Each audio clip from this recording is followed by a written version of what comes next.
Praise the Lord everyone. प्रभु की स्तुति हो एक बार फिर से आज की सुबह। परमेश्वर का मैं धन्यवाद करता हूं कि प्रभु ने पुनः फिर से मुझे अवसर दिया कि मैं आप लोगों के बीच में आ सका। मैं तहे दिल से आप सबों का शुक्रिया अदा करता हूं जो आप मेरे चैनल पर पहली बार जुड़े हैं। इस चैनल का मकसद सिर्फ ये नहीं कि पब्लिसिटी हो, नो, मेरा उद्देश्य ऐसा नहीं है मेरे प्रियो। मेरा मकसद और मेरा उद्देश्य सिर्फ ये है कि हम परमेश्वर के वचन की गहराई को वास्तविक रीति से परमेश्वर के वचन में होकर सीखने वाले हो सकें। और इसलिए परमेश्वर की आत्मा की अगुवाई में हो कि हर सुबह मैं आपके बीच में प्रभु के वचन को लेकर आता हूं कि आप और हम इस वचन को सीखने वाले हो सके। कितने हैं जो कई बार ये चाहते हैं कि परमेश्वर का वचन 5 से 7 मिनट में हमारे लिए हमारे बीच में हो। ये इतना आसान नहीं है मेरे प्रियो, लेकिन फिर भी प्रयास यह है कि आप लोगों के बीच में परमेश्वर के वचन को मैं ला सकूं और उस सीमित समय में प्रभु के वचन से आपसे बात कर सकूं। आज हमारे लिए आनंद और आशीष का दिन है कि हम सब मसीह भाई बहन जब एकत्रित होते एक जगह एक स्थान पर प्रभु की इबादत के लिए, प्रभु की आराधना के लिए, हर एक गिरजाघर जाता है, चर्च और आराधना के लिए एकत्रित होगा, तो हम सब बड़े आनंद के साथ जब उस आराधना में एकत्रित होते हैं प्रभु की स्तुति करिए, आज के दिन के लिए धन्यवाद दीजिए और अपने बीते दिन के उन अवसरों के लिए भी प्रभु का धन्यवाद कीजिए।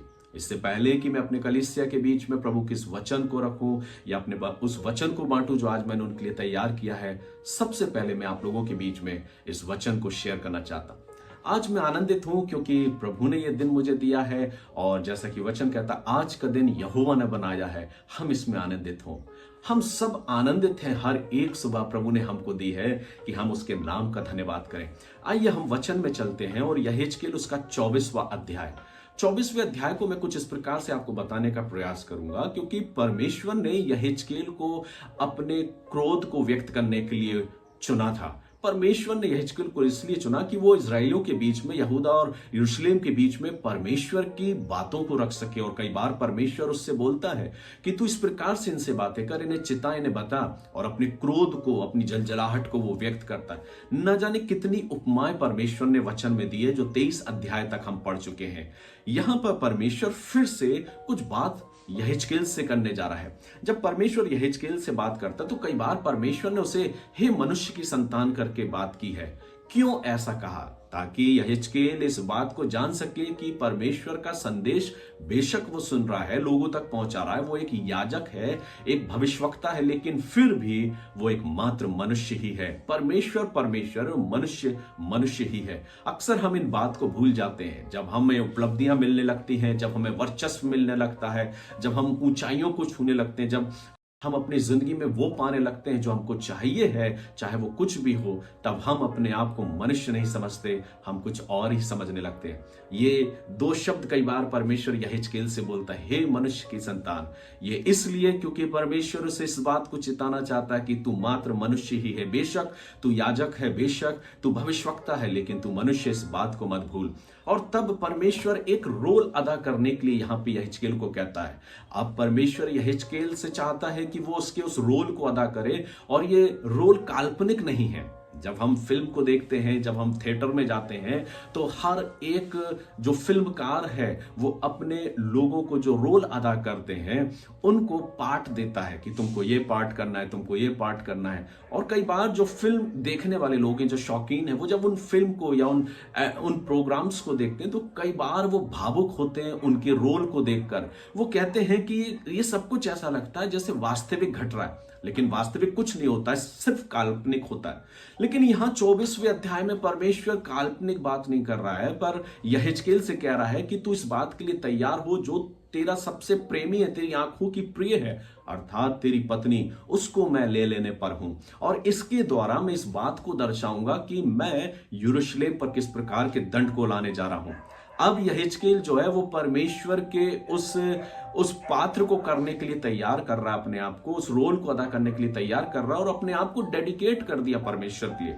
और उसने कुछ भी नहीं कहा। परमेश्वर ने उससे कहा, जब तेरी पत्नी मर जाए तो तू रोना मत, अपने आंखों में आंसू मत आने देना, अपने होठों को मत छुपाना, अपने मुंह को मत छुपाना। और यहेजकेल ने वैसा ही किया।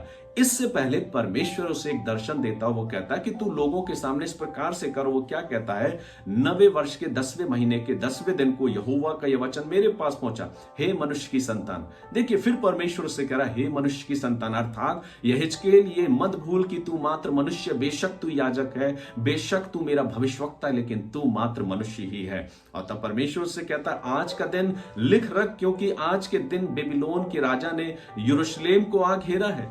इस बलवाई घराने से यह दृष्टांत के प्रभु यहोवा यूं कहता है, हंडे को आग पर रख दो। और तब यहां पर एक उदाहरण ऐसा आता है कि परमेश्वर यहेजकेल को एक हंडे को आग पर रखने के लिए कहता है और उसमें कुछ चीजों को डालने के लिए कहता है। वो मिश्रण को डालता है और उसके बाद परमेश्वर उस हंडे के द्वारा इस बात को बताने का चाह रहा है कि ठीक ऐसे ही यरूशलेम के जीवन की बुराइयां हैं जो इस हंडे के समान है।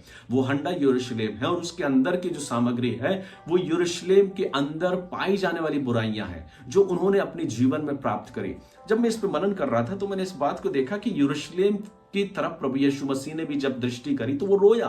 क्यों रोया? क्योंकि वहां के जो प्रधान थे, जो अगुवे थे, वो सही शिक्षा, सही मार्गदर्शन देने में सक्षम नहीं हो पाए और सही मार्गदर्शन नहीं दे पाए। उनके अंदर कुरीतियां थी, उनके अंदर गलत काम थे, वो लोगों को लूटा करते थे जब बलिदान चढ़ाने के लिए आया करते थे, क्योंकि दाऊद ने अपनी राजधानी उसको बनाया था यरूशलेम को, और इजराइल की राजधानी थी वो। और वचन कहता है कि दाऊद ने जब उसको राजधानी बनाया, सुलेमान ने वहां पहला मंदिर बनाया, और वचन कहता है जब लोग वहां उस मंदिर में बलिदान चढ़ाने जाते थे, भेंट करने जाते थे, तो लोगों को लूटा जाता था। परमेश्वर के सम्मुख भेंट चढ़ाने के लिए उनको लूटा जाता था। जब कोई भेंट चढ़ाता था, जब कोई किसी प्रकार का मेमना लेकर आता था, तो उनकी अशुद्धियों को बता के उसे हटा दिया जाता था और अपनी चीजों को उनको दिया जाता था कि ये शुद्ध है और ये अशुद्ध है। इस प्रकार से उनके अंदर कुरीतियां थी और बहुत सी बुराइयां थी, जिसे देखकर प्रभु यीशु मसीह भी रोता है। परमेश्वर यहां उसी बात को जिक्र कर रहा है कि तुम्हारे अंदर वो सारी कुरीतियां हैं, वो सारे गलत काम है जो देखकर मैं शोकित होता हूं, और मैं तुम्हें इस हंडे के समान पलटने पर हूं। मैं तुम्हें इस हंडे के समान तुम्हारे जीवन में वो दंड लाने वाला हूं। और तब यहेजकेल उस दंड को उनके सामने बताता है और वो दंड उनके जीवन में आता है। परमेश्वर उस बात को व्यक्त कर रहा है। स्मरण रखें, परमेश्वर का वचन जब यहेजकेल के पास पहुंचा तो ये उस समय नदी के कबार, नदी के तट पर है, और ये दर्शन वो देख रहा है, उस सारी बातों को वो जान रहा है। परमेश्वर के उस दर्शन को वो लोगों के सामने रखता है, उन बंधुआई में पड़े लोगों के सम्मुख वो बताता है।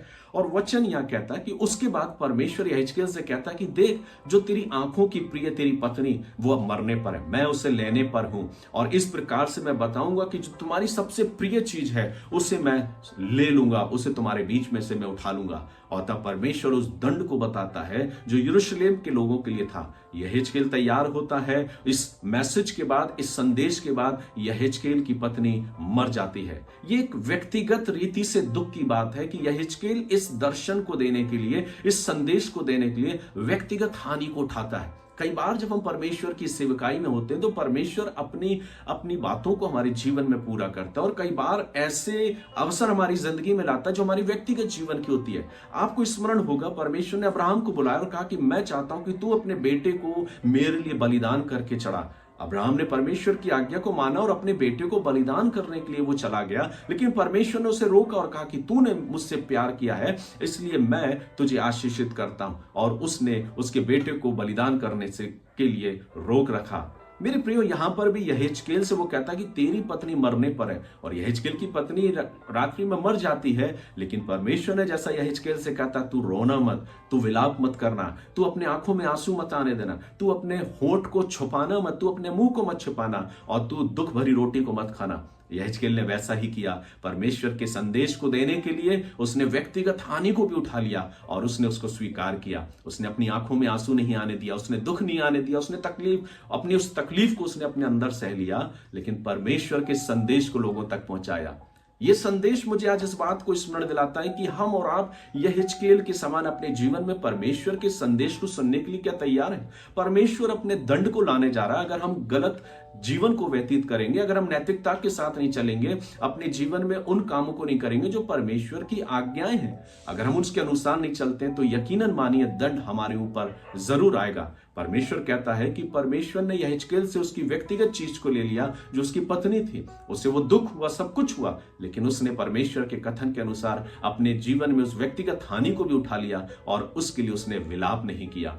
मेरे प्रियो, आज ये संदेश मुझे इस बात को स्मरण कराता है, इस बात को दर्शाता है कि कई बार परमेश्वर उन संदेशों को देने के लिए भविष्यवक्ताओं को उपयोग किया और उन्हें कई हानि से गुजरना पड़ा, जैसा यहेजकेल के जीवन में।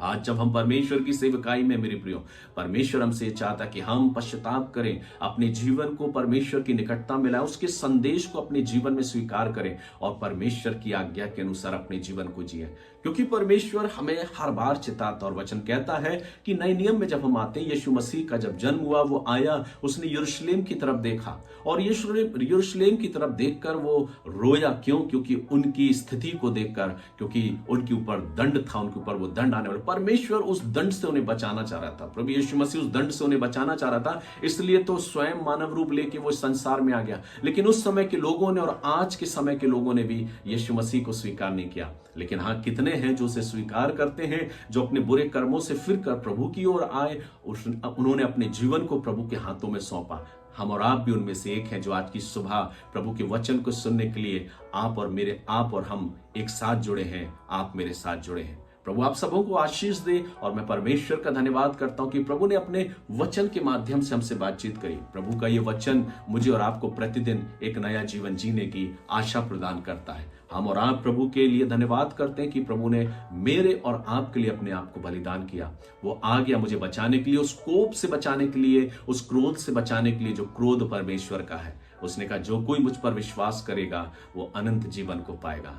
क्या आप और हम अपने जीवन में इसी प्रकार से आगे बढ़ते हुए प्रभु का धन्यवाद करें और परमेश्वर के अनुग्रह में अपने जीवन को आगे बढ़ाएं और परमेश्वर के अनुग्रह को अपने जीवन में पूर्ण रीति से स्वीकार करते हुए अपने जीवन में यूं ही आगे बढ़ते जाएं। वो परमेश्वर जो आपको आशीष देना चाहता है, आज की सुबह मुझे अपने वचन के द्वारा आशीष दे, मेरा जीवन और आशीषित हो और मैं अपने जीवन के द्वारा प्रभु की महिमा करूं।